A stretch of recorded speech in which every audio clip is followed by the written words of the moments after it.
In this video, we're going to look mainly at the question about whether literature or visual material culture was more effective in conveying Augustus' public image to the citizens of Rome. But we'll also spend some time looking at scholars' views on the different kinds of evidence, and also the sources themselves and the way that the sources portray the image of Augustus. So we're going to start off with poetry. And the key thing with poetry is that only a minority in the Roman world were literate, as Jenkins tells us. Poets like Virgil and Horace wrote only for a minority of that minority, so a highly educated elite. This means that when we start looking at poems, for example, about Actium, it's very difficult to put together what the poets are writing about Actium and the highly educated elites' own experience, because many of them would have been at Actium, or many of them would have heard from people who were at Actium. And we see that contradiction even in the poems themselves. In the first poem, it says, "At this sight 2,000 Gauls chanting Caesar turned their snorting steeds aside, and the opposing fleet, when ordered to larboard, remained there in the harbour." So in 30 BC, Horace says that the Battle of Actium, most people didn't turn out to fight Augustus because they were more loyal to him than they were to Cleopatra, so they refused to fight. In the second poem, it says, "It calmed her frenzy that scarcely a single ship escaped the flames." So by 23 BC, 7 years later, this battle is taking on the mythical proportions that Augustus wanted it to take on, to almost be the harbinger of the Golden Age, to begin the Golden Age. See the same thing in Propertius, in 16 BC, some years later. Again, we're looking at the minority of a minority are being told this. They're the audience for this poem. And in this poem, Phoebus stood over Augustus's stern, and a strange flame shone 3 times, snaking down in oblique fire. So in this poem, the god Apollo literally stands on the back of Augustus's ship. And that's how the battle is won. So we obviously have a group of people who know what happened at Actium, or would have been told what happened at Actium, and the poets are telling them something really quite different. Now, I don't think this is therefore propaganda as we see it. This isn't spreading a message of what actually happened, because they know the truth of it. What they are being told instead is how they should remember Actium. This is the official version of the story, and this is how Actium should be remembered in the future. Now, normally we would look at that and say, well, that seems to be a bit ridiculous, but we do live in what's increasingly becoming a post-truth world, and we don't need to look very far to find the elite, the minority of a minority, so elite politicians, not believing things purely to support an administration. And I think that's probably what we have here, that this is what the elite are being asked to subscribe to. Believe this, because this is the beginning of the Golden Age, and this is how we are going to make this work. And if you want a part in this government, then this is the message that you need to be giving out. In other places, well, poetry does a really good job of putting forward Augustan imagery. So we have the Golden Age celebrated. "I'll not fear civil war nor sudden death by violence while Caesar has command of the earth," it says in the left-hand poem. But we also praise the family. We've got the wife there. We've got our famous leader's sister, and all dressed in holy ribbons, the mothers of virgins and youth now safe and sound. So we have the imperial family being portrayed as icons of the Golden Age, the perfect family for the perfect Roman paterfamilias of Augustus. Similarly, on the right, you can see this message of of Drusus and the Claudians being brought into the imperial family. So why should I support the Claudians, is the question being posed here. And Horace is saying, well, you should support them because they're the stepsons of Augustus. And as he says, by the brave and good are the brave created, by Augustus's fatherly feelings towards his stepsons, the Neros. So we have this picture whereby the Claudians are going to be great because they have been adopted by the great Augustus. Education improves inborn qualities. Its proper cultivation strengthens the mind. Whenever moral behaviour falls short, its faults dishonour whatever was good at birth. So Augustus, of course, there is the education, he is proper cultivation, he is moral behaviour. And those are, of course, key parts of the Golden Age, as well as parts of his personal family life. But we also see where poetry isn't good enough and where this intellectual elite are not convinced. So in Moral Decadence, we hear about the young girl early takes delight in learning Greek dances, in being dressed, and soon meditates sinful affairs with every fibre of her new being. And she goes on to have adulterous affairs at her husband's dinner party and eventually ends up with some Spanish ship's captain. So that's how far she lowers herself in her slide towards immorality. But we also see from Suetonius that, despite all this propaganda, that the elite, the senatorial and equestrian orders, were not convinced by the moral laws. It says in the middle of Suetonius 34, he was unable to bring the last of these, which aroused open rebellion against its overly stringent provisions, into effect, until he had removed or softened many of its clauses. So his moral reforms were not entirely successful, however good the propaganda might have been. So we need to look at that perhaps as a failure of poetry. And again, we're only reaching a tiny number of people, but to be fair, Augustus's moral laws were aimed particularly at the senatorial and equestrian classes. So we were aiming for these elite ranks to improve their morality. The second problem with poetry, of course, is that it could not give an immediate response to contemporary issues. As Jenkins says, Horace's collection of odes would not be ready for the bookseller in 23 BC, so 15 years after the events actually took place. So a good quotation from Jenkins, as propagandists, the poets were useless. And so if we ask ourselves, why did Augustus want this poetry written? And he definitely sponsored it. Maecenas was one of Augustus's right-hand men, and Maecenas was the patron of Horace and Virgil. Why did he want his poets writing about it? Well, because he was looking further ahead. Historian and praise poets had the power to transmit glory to future generations if they were good enough, and posterity was surely the audience with whom Augustus was principally concerned. So although we're looking at propaganda for these poems, what we probably should be looking at for the poems was getting Augustus's image across to generations far in the future. So the people after Augustus who would look back at his reign and celebrate the golden age that he had produced. So maybe that's a better way of looking at poetry rather than propaganda itself. That said, we need to remember the Carmen Saeculari. Now, the Carmen Saeculari was definitely performed publicly at the Secular Games in 17 BC, and it contains all the Golden Age imagery you would want to find. A noble descendant of Venus, Anchises, well, that's of course Augustus that we're talking about.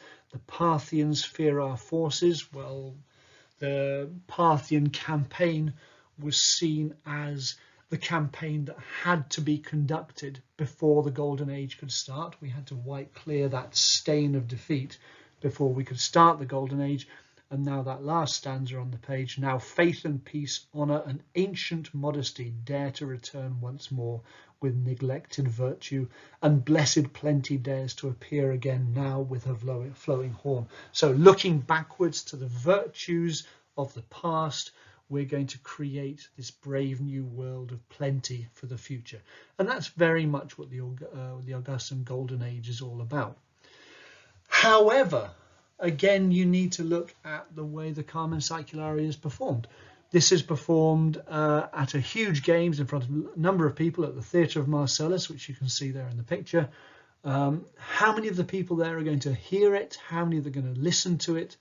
How many of them are going to take notice of it? How many of them are going to remember it next morning after the night of heavy drinking they conduct themselves in? It's really difficult to say whether this is very, very effective propaganda. More effective propaganda would be the holding of the secular games themselves. The fact that in those secular games you hear this poem extolling Ilithyia, the goddess of childbirth, well, that might be more important. The secular games themselves might be more important than the poem that's actually read out or sung out in the middle of it.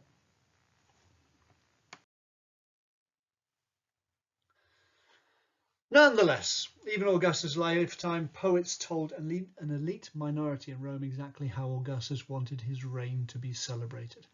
The work they produced offers a memorable and eloquent image of a new golden age for Rome and its empire, with Augustus centre stage.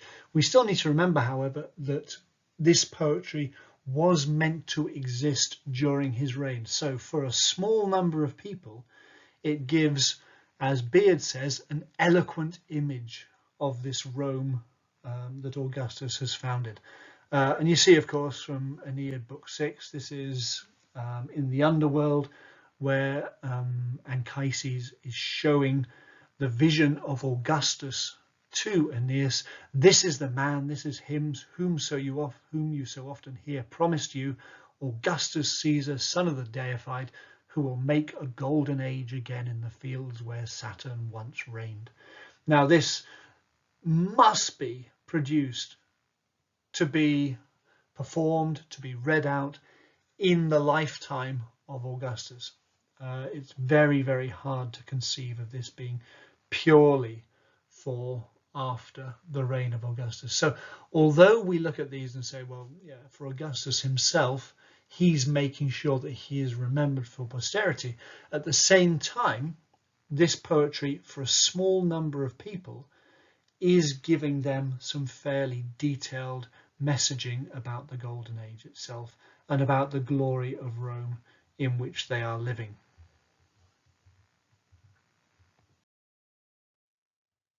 Now we'll move on to material culture. So material culture contains a wider range of more accessible buildings.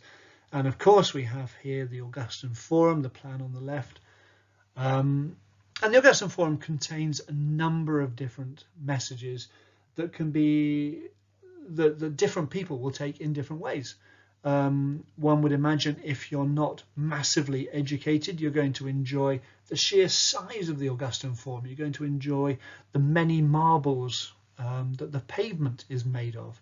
You're going to enjoy maybe looking at the different statues of all these great Romans up the side of the porticos. You're going to look at Romulus and Aeneas, and those maybe will be the only two statues you recognize in the whole building. If you are massively educated, then you might, apart from being able to read all the little plaques under the statues so you can tell which each statue is, you might also cast your eye up to the attic of the portico, where you'll see these two caryatids, or these repeated pattern of two caryatids and the shield, and you'll say to yourself, those are from the Erechtheion on the Acropolis. And so we have a reflection of the Greek Periclean Golden Age up there. Oh, and in the middle, that's a shield with Jupiter Ammon on the front. And Jupiter Ammon, of course, is the favourite god of Alexander. So there's some really complicated messaging going on there. But the complicated stuff is probably a bit like the poetry, that only a small number of people are going to get any value from it. The difference with the buildings, though, is that a very large number of people are going to get something from it. As Nichols says, as a whole, we can read it as a prime case of matching continuity with the past, both republican and regal. So we're making a link between the kings of the past and the republic of the more recent past, together with quite radical dynastic overtones. So we have Augustus in his quadriga, in his four-horse statue in the middle, and saying now he is the future, and he is the culmination, as it says, the justification, continuation of, and combination of Roman history. So everything has led down to Augustus. This is a complicated message, but funnily enough, that message might well be one that most people can take, because you're going to stand in front of this fantastic temple in this fantastic new shiny marble complex with this massive great statue of Augustus in a four-horse chariot in front of you. So that side of things, perhaps one of the clearest messages in the whole forum. Mausoleum's another of our key sources. The date of building for this I find quite complicated. Some people say it's built before 31 BC, which would obviously be in response to Antony's will, pointing out that he wanted to be buried in Alexandria, so it would be a good counterpoint to that.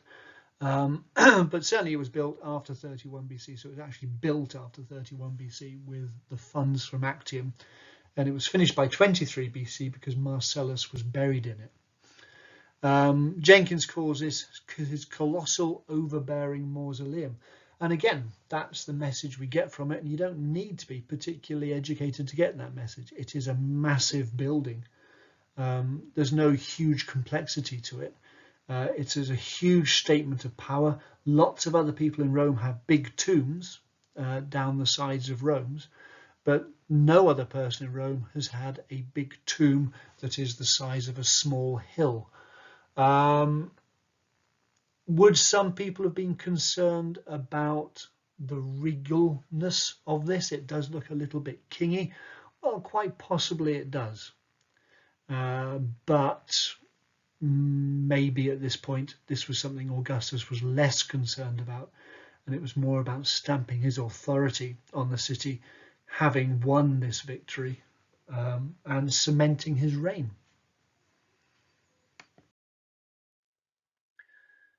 The Areopagus, again, is one of our key sources, and again, a very good way of putting across a number of different messages to a number of different people.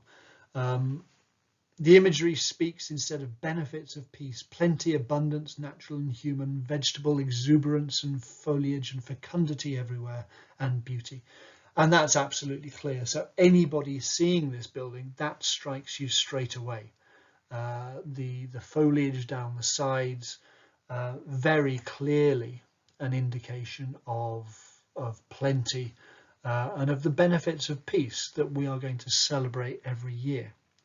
The other thing that Nichols points out, actually, and it's worth remembering, is that this isn't just an Augustan thing. So it's not Augustus being particularly subtle about what goes onto the different panels. So we have the Aeneas panel, we have the Mars panel, we have the procession with Augustus and his family and all the children in it. But as Augustus himself says, this was voted for him and built for him by the Senate. So, yeah, an interesting one in propaganda, and maybe a good reminder to us that propaganda isn't just coming from Augustus, that it does seem that other people are buying into this golden age idea. And Augustus is quite prepared to allow others to produce imagery that supports him and his reign. Different complexities of message. I think we're moving into the stage of psychology a little bit, or into the sphere of psychology a little bit, to say that the foliage, the symmetry of the foliage encourages good order and moral behavior. But it's not impossible. and I think it's a nice view to keep. If it is a message, it's very much a subliminal message, much less clear than having, for example, the number of babies on the tellus panel and children in the procession.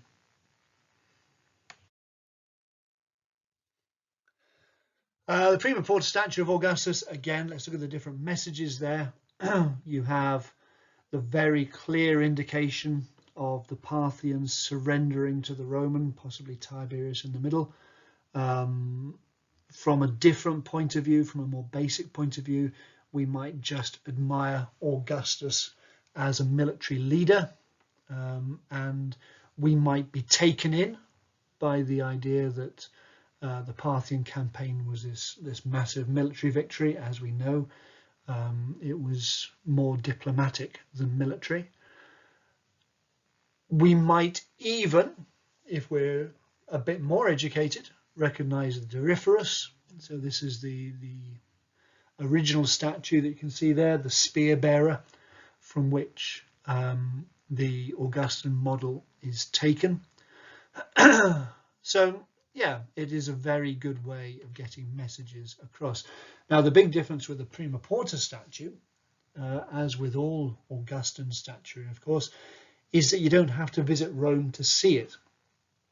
The prima porta was found in the house of Livia at the prima porta.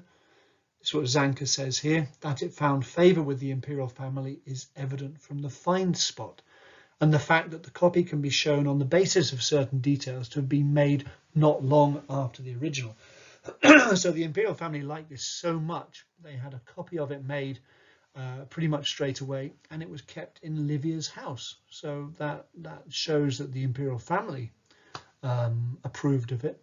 But copies of this were sent all around the Roman world, so people knew what this looked like, and they would get this image of Augustus, so they could see Augustus, and they could see Augustus as this great military leader, which was, of course, a key part of the image he is trying to present in the provinces. And since we're looking at statues, it's worth just remembering this quotation as well. His statues, like Alexander's, all have the same face. His face does not alter with the years. He is godlike in his immutability. And it's the godlike part of that that's so important, that this semi-divinity of Augustus is celebrated by the way that his image rarely changes, most obviously in statuary, but also in coins. And here we've got the prima porta on the right, we've got Augustus as priest on the left, and in the middle there, probably with his oak crown, the crown that he was given for saving citizens at the end of the civil wars after Actium. Finally, I want to talk about coins, because they were possibly the most effective in conveying Augustan propaganda. If Augustus wanted to get an aspect of his image spread effectively and quickly, then coins was probably the medium that he would use. So when he wants people to remember his father as a god, Divus Iulius, we have the comet with Caesar Augustus on the other side. When we want to celebrate him becoming Pontifex Maximus, we have Caesar Augustus on one side, and we have those religious images, the patera and the lituum and the tripod on the other side. When we want to give the promise of peace to our legions, well, we have Octavian on one side, and we have the goddess Pax on the other side, and we've called ourselves Caesar Divi Filius, just to remind our soldiers who we're fighting for, as well as why we're fighting. And finally, at the bottom there, we've got that very early coin with Octavian on one side, Gaius Caesar, consul, and on the other side we've got his adopted father, Gaius Julius Caesar, dictator perpetuus.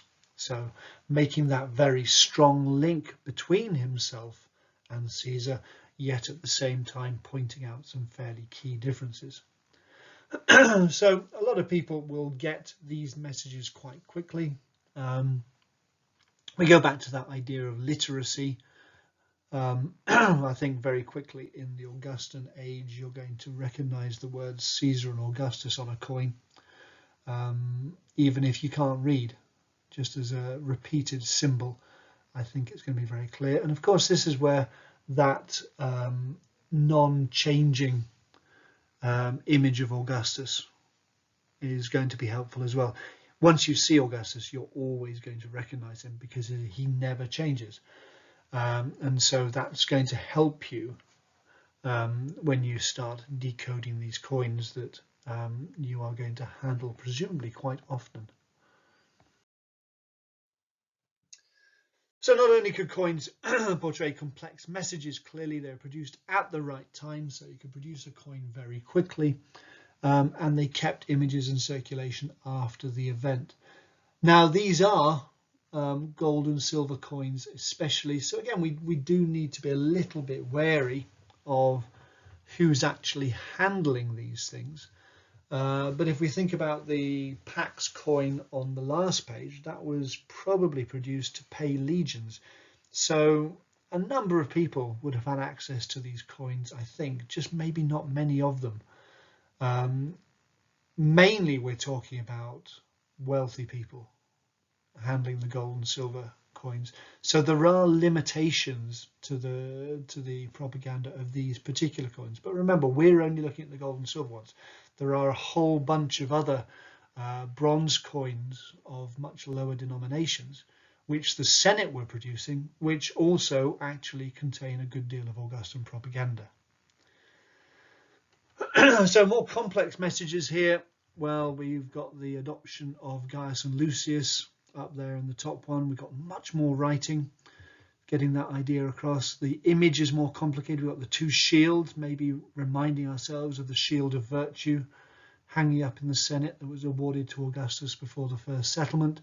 We've got those two religious icons. We've got the lituum and the ladle at the top there, reminding us perhaps of the coin that we saw on the previous page where Augustus celebrated his becoming Pontifex Maximus.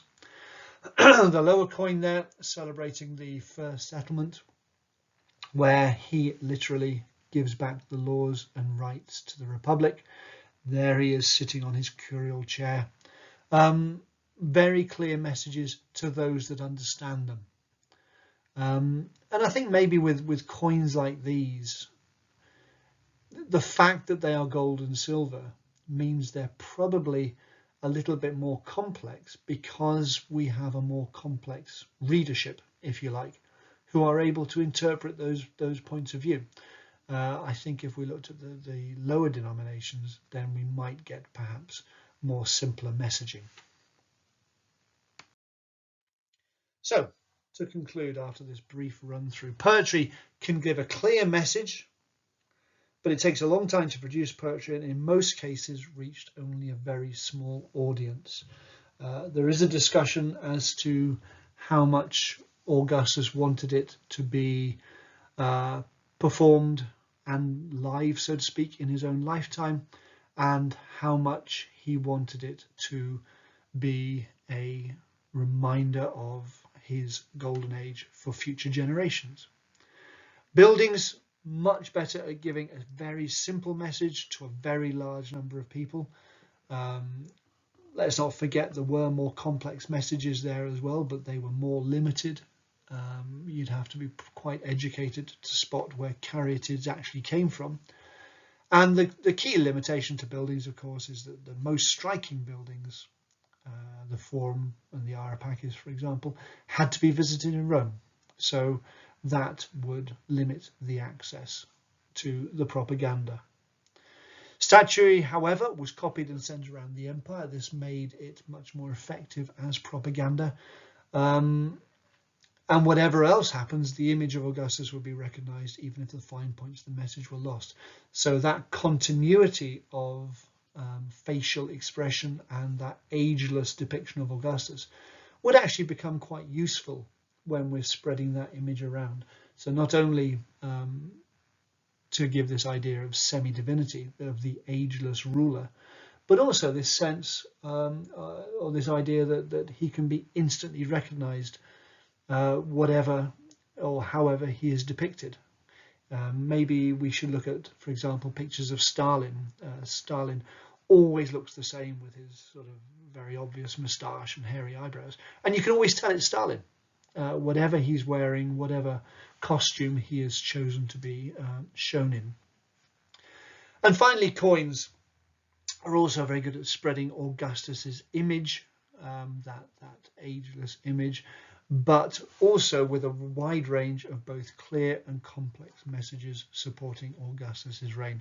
And the big difference with coins is they're smaller, so they spread more easily, and they can be produced much more quickly than buildings or statues.